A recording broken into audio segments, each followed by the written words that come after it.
Hello friends, இன்றைக்கி நம்ம ரொம்பவே சூப்பரான யூஸ்ஃபுல்லான கிச்சன் டிப்ஸ் அண்ட் ட்ரிக்ஸ் தாங்க பார்க்க போகிறோம்.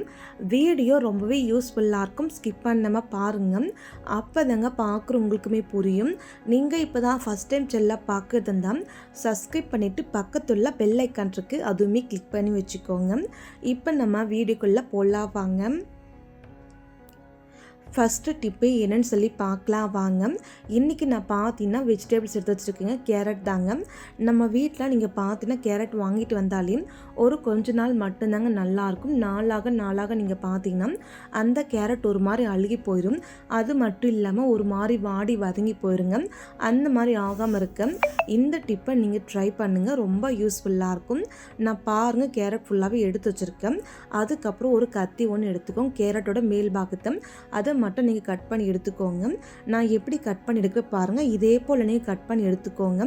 அதுக்கப்புறம் நீங்கள் பார்த்தீங்கன்னா சமையல் எண்ணெய் அப்படிலாம் நீங்கள் தேங்காய் எண்ணெய் எடுத்துக்கோங்க. நான் இன்றைக்கி சமையல் எண்ணெய் எடுத்துக்கிறேங்க. கொஞ்சம் போல் எடுத்துகிட்டு நீங்கள் பார்த்தீங்கன்னா உள்ளங்கையில் கொஞ்சம் போல் மட்டும் ஊற்றிக்கோங்க. அதுக்கப்புறம் நீங்கள் கட் பண்ண கேரட் இருக்கு இல்லையா, அது மேலால் நீங்கள் கொஞ்சம் போல் எண்ணெய் அப்ளை பண்ணி விட்டுருங்க. இதே போல் எவ்வளோ கேரட் இருந்தாலும் சரிங்க, அது மேலால் நீங்கள் எண்ணெய் அப்ளை பண்ணி விட்டுருங்க. இது போல் நீங்கள் எண்ணெயை அப்ளை பண்ணி விட்ட பின்னாடி நீங்கள் பார்த்தீங்கன்னா ஒரு பிளாஸ்டிக் பாக்ஸில் நீங்கள் ஸ்டோர் பண்ணி வச்சுக்கலாம். அப்படி இல்லை நீங்கள் ஒரு கவர் ஒன்று எடுத்துக்கலாங்க. நான் இன்றைக்கி பார்த்தா ஒரு கவர் ஒன்று எடுத்திருக்கேன். அந்த கவருக்குள்ளே இந்த காய்கறி ஃபுல்லாகவே நீங்கள் போட்டுட்டு எப்பவும் போல் நீங்கள் முடிச்சு போட்டு நீங்கள் ஸ்டோர் பண்ணி வச்சுக்கலாங்க.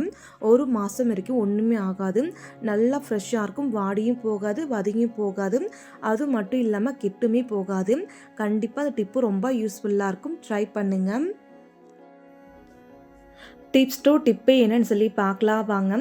நான் இன்றைக்கி பார்த்தீங்கன்னா சிசர் எடுத்து வச்சுருக்கேங்க. நம்ம நிறைய பேரில் பார்த்தீங்கன்னா சிசர்லாம் நம்ம யூஸ் பண்ணோம் இல்லையா, நம்ம சிசர் யூஸ் பண்ணால் என்ன ஆகும்னு பார்த்தீங்கன்னா அந்த கைப்பிடி உள்ளுக்குள்ளே நிறைய அழுக்கு சேர்ந்துருக்குங்க. அது நமக்கே தெரியாது. அது க்ளீன் பண்ணுறதுக்காக இந்த மெத்தட் ட்ரை பண்ணுங்கள். நான் இன்றைக்கி பார்த்தீங்கன்னா ஒரு கத்தி ஒன்று எடுத்துருக்கேன். கத்தி வச்சுட்டு அந்த கைப்பிடி ஓரங்களில் பாருங்கள் எந்த அளவுக்கு அழுக்குங்கிட்டு நீங்கள் சும்மா லைட்டாக நீங்கள் சீவி பாருங்கள், அழுக்கு ஃபுல்லாகவே வந்துடும். நிறைய பேர் நினைப்பீங்க பிளாஸ்டிக்கை நீங்கள் சீவி எடுக்கிறேன்னு சொல்லிட்டு, அது பிளாஸ்டிக்கெலாம் கிடையாதுங்க, நிறைய அழுக்கு. அது மட்டும் இல்லாமல் எண்ணெய் பீஸுக்குமே சேர்ந்துருக்குங்க. அதனால தாங்க ஒரு மாதிரி அட்டை மாதிரி பிடிச்சிருக்கு. அதை நீங்கள் கத்தி வச்சு எடுத்தாலே ஈஸியாக போயிடுங்க. இப்போ நான் பாருங்கள் அழுக்கு ஃபுல்லாகவே எப்படி இருக்குன்ட்டு நீங்களே பாருங்கள்.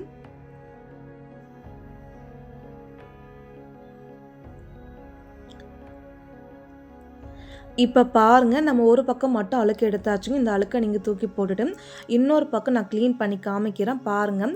2 பக்கமே நம்ம க்ளீன் பண்ணியாச்சு. அதுக்கப்புறம் நம்ம இன்னொரு வாட்டி க்ளீன் பண்ணுங்க. க்ளீன் பண்ணதுக்காக நீங்கள் பார்த்தீங்கன்னா ஒரு கொஞ்சம் போல் மட்டும் நீங்கள் பேஸ்ட் எடுத்துக்கலாங்க. நான் இன்றைக்கி பார்த்தீங்கன்னா கோல்கேட் பேஸ்ட் எடுத்துருக்கு. நீங்கள் எந்த பேஸ்ட்டும் எடுத்துக்கலாங்க. கோல்கேட் பேஸ்ட்டை நீங்கள் கத்திரிக்கோல் மேலே அப்ளை பண்ணி விட்ட பின்னாடி ஒரு ப்ரஷ் ஒன்று வச்சு நல்லா நீங்கள் தேய்ச்சி கொடுங்க. நீங்கள் தேய்க்கும் போது தண்ணி தேவைப்படும், அதனால் நீங்கள் தண்ணி தொட்டு நீங்கள் நல்லா நீங்கள் தேய்ச்சி விட்டுருங்க. அதுக்கப்புறம் நீங்கள் சிசர் நல்லா நீங்கள் வாஷ் பண்ணிட்டு வந்து பின்னாடி பாருங்கள் எந்த அளவுக்கு க்ளீனாக இருக்குது. நீங்களே பாருங்கள், ஃபஸ்ட்டு பார்த்த சிசருக்குமே இப்போ பார்க்குற சிசருக்குமே உங்களுக்கே நல்லா வித்தியாசம் தெரியும். நல்லா பளிச்சுன்னு இருக்குங்க. அந்த கைப்பிடி உள்ளுக்குள்ளே அழுக்கெல்லாம் எதுவுமே கிடையாது. கண்டிப்பாக ட்ரை பண்ணுங்கள். டிப்ஸ் 3 டிப்பு என்னென்னு சொல்லி பார்க்கலாம் வாங்க. நான் பார்த்தீங்கன்னா மிளகாய்த்தூள் எடுத்து வச்சுருக்கேங்க. நம்ம வீட்டில் கொஞ்சம் மிளகாய்த்தூளாக இருக்கட்டும், அப்படிலாம் அதிக மிளகாய்த்தூளாக இருக்கட்டுங்க, ஒரு கொஞ்சம் நாள் ஆனாலையும் மிளகாய்த்தூள் ஒரு மாதிரி கெட்ட வாடை வந்துடும். அது மட்டுமே இல்லாமல் அந்த வண்டு புழு பூச்சி நூலாம்படை எல்லாமே வந்துடுங்க. அந்த மாதிரி வராமல் இருக்க கண்டிப்பாக இந்த மெத்தட் நீங்கள் ட்ரை பண்ணுங்கள். நான் இன்றைக்கி என்ன எடுத்துருக்கேன் நீங்கள் பார்த்தீங்கன்னா சால்ட்டு தாங்க. ஒரு டீஸ்பூனுக்கு நான் சால்ட்டு சேர்த்து நல்லா மிக்ஸ் பண்ணி விட்டுட்டுங்க. அதுக்கப்புறம் எப்பவும் போல் நீங்கள் யூஸ் பண்ணி பாருங்கள், நல்லா ஃப்ரெஷ்ஷாக இருக்கும். கண்டிப்பாக ட்ரை பண்ணுங்கள்.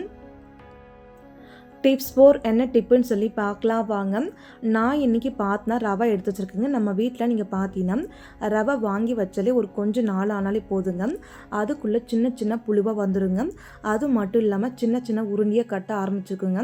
அந்த மாதிரி புழு வராமல் இருக்க, உருண்டு கட்டாமல் இருக்க இந்த டிப்பை நீங்கள் ஃபாலோ பண்ணாலே போதுங்க. ரொம்ப நாளைக்கு நீங்கள் வாங்கி வச்ச ரவையில் வண்டு புழு சேரவே சேராது, அப்படி இருக்கும். அதுக்காக நீங்கள் பார்த்தீங்கன்னா ஒரே ஒரு பிரிஞ்சலை மட்டும் நீங்கள் சேர்த்துக்கலாங்க. நான் இன்றைக்கி கொஞ்சம் போல் ஒரே ஒரு இடம் சேர்த்துருக்கேன். நீங்கள் அதிகமாக இருந்தால் கொஞ்சம் அதிகமாக நீங்கள் சேர்த்துக்கோங்க. கண்டிப்பாக இந்த டிப்பு ரொம்ப யூஸ்ஃபுல்லாக இருக்கும், ட்ரை பண்ணுங்கள். டிப்ஸ் பை டிஃபை என்னன்னு சொல்லி பார்க்கலாம் வாங்க. உங்கள் வீட்டில் வேஸ்ட்டாக தூக்கி போடக்கூடிய பழைய குக்கர் லப்பர் முடிந்தால் எடுத்து வச்சுக்கோங்க. இதை வச்சு நம்ம அழகான ஒரு ஆர்கனைஸ் ரெடி பண்ணிடலாங்க. இது அப்படியே இருக்கட்டும். உங்கள் வீட்டில் நீங்கள் பார்த்தீங்கன்னா கிளிப்பெல்லாம் வச்சுருப்பீங்களே, கிளிப்பெல்லாம் அங்கங்கே விழுந்துட்டுருக்குல்லையே, அந்த கிளிப்பு ஃபுல்லாகவே இங்கே எடுத்துக்கோங்க. அந்த கிளிப்பு ஃபுல்லாகவே எடுத்துகிட்டு நீங்கள் பார்த்தீங்கன்னா இந்த குக்கர் லப்பரில் நீங்கள் போட்டு வச்சுக்கலாங்க. பார்க்கவும் நீட்டாக இருக்கும், கீழே எங்கேயுமே இறையாதுங்க. அதுவும் மட்டும் இல்லாமல் தொலைஞ்சும் போகாது. நம்ம எப்போல்லாம் துணி துவைக்கிறோமோ அப்போல்லாம் நீங்கள் டக்குன்னு எடுத்து கிளிப்பை போட்டுக்கலாங்க. கண்டிப்பாக டிப் ரொம்ப ரொம்ப யூஸ்ஃபுல்லாக இருக்கும். மறக்காமல் ட்ரை பண்ணி பாருங்கள். டிப் 6 என்ன டிப்புன்னு சொல்லி பார்க்கலாம் வாங்க. நான் இன்றைக்கி பார்த்தீங்கன்னா அரிசி எடுத்து வச்சுருக்கேங்க. நம்ம வீட்டில் ரேஷன் அரிசியாக இருக்கட்டும், அப்படிலாம் சாப்பாட்டு அரிசியாக இருக்குங்க. மூட்டை மூட்டையை வாங்கிக்கும் போது என்னாகும்னு பார்த்தீங்கன்னா ஒரு கொஞ்சம் நாள் ஆனாலே அரிசிக்குள்ளே பார்த்தீங்கன்னா அந்த வண்டு, புழு, பூச்சி, நூலாம்படை அது மட்டும் இல்லாமல் கெட்ட வாடையும் சேர்ந்து வந்துடுங்க. இந்த மாதிரி எதுவுமே ஆகாமல் இருக்குது. இந்த டிப்பை நீங்கள் ஃபாலோ பண்ணுங்கள். அதுக்காக நீங்கள் பார்த்தீங்கன்னா நோட்டுக்கு யூஸ் பண்ணக்கூடிய ஒரு பேப்பர் நீங்கள் எடுத்து வச்சுக்கோங்க.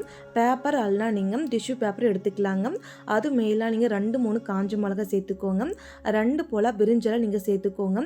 ஒரு 5-6 கிராம்பு போல் நீங்கள் சேர்த்துட்டு கூடவே நீங்கள் பெருங்காயத்தூள் எடுத்துக்கோங்க. பெருங்காயத்தூள் நீங்கள் பார்த்தீங்கன்னா ஒரு 1/4 டீஸ்பூனுக்கு நீங்கள் சேர்த்துக்கோங்க. பெருங்காயத்தூள் இது ஃபுல்லாகவே நீங்கள் சேர்த்து விட்ட பின்னாடி இதை நீங்கள் கீழே விழுகாததுக்கு நல்லா நீங்கள் ஃபோல்டு பண்ணி வச்சுக்கணுங்க.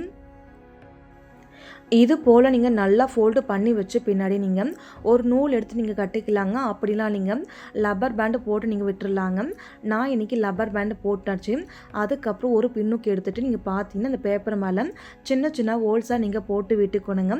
அதுக்கப்புறம் நீங்கள் அரிசி எடுத்துக்கோங்க. அரிசி எடுத்துகிட்டு இந்த பேப்பரை நம்ம அரிசி உள்ளுக்குள்ளே வச்சு விடணுங்க. அரிசி உள்ளுக்குள்ளே இந்த பேப்பரை நீங்கள் வச்சு விட்டாலே போதுங்க. ரொம்ப நாளைக்கு அரிசிலேருந்து வரக்கூடிய கெட்ட வாசனை வராது. அந்த வண்டு, புழு, பூச்சி, நூலாம்படை எதுவுமே வராது. கண்டிப்பாக அந்த டிப்பு ரொம்ப யூஸ்ஃபுல்லாக இருக்கும். இது கூடவே நீங்கள் பார்த்தா இன்னொரு டிப்பு நீங்கள் ட்ரை பண்ணலாங்க. அது என்னன்னு பார்த்தீங்கன்னா கொட்டாங்குச்சி தாங்க. கொட்டாங்குச்சியும் அரிசிக்குள்ளே வச்சு விட்டுருங்க. ஏன் நீங்கள் பார்த்தீங்கன்னா அந்த வண்டுக்கு கொட்டாங்குச்சி வாசனையை பிடிக்காது. அதுக்காக தாங்க. இதை நீங்கள் அரிசி போடுறதுக்காக யூஸ் பண்ணிக்கலாம். அப்படிலாம் நீங்கள் அரிசிக்குள்ளேயும் வச்சு விட்டுக்கோங்க. கண்டிப்பாக அந்த டிப்பு ரொம்ப ரொம்ப யூஸ்ஃபுல்லாக இருக்கும். மறக்காமல் ட்ரை பண்ணி பாருங்கள். ட்ரை பண்ணி பார்த்துட்டு உங்களுக்கு பிடிச்சிருந்துச்சுன்னா, யூஸ்ஃபுல்லாக இருந்துச்சுன்னா நம்மளோட சேனலுக்கு ஒரு லைக் பண்ணுங்கள், கமெண்ட் பண்ணுங்கள், சப்ஸ்கிரைப் பண்ணுங்கள், ஷேர் பண்ணுங்கள். கூடவே உங்கள் ஃப்ரெண்ட்ஸும் ஃபேமிலிக்கும் ஷேர் பண்ணி விடுங்க. Thank you friends. நாளைக்கு பார்க்கலாம்.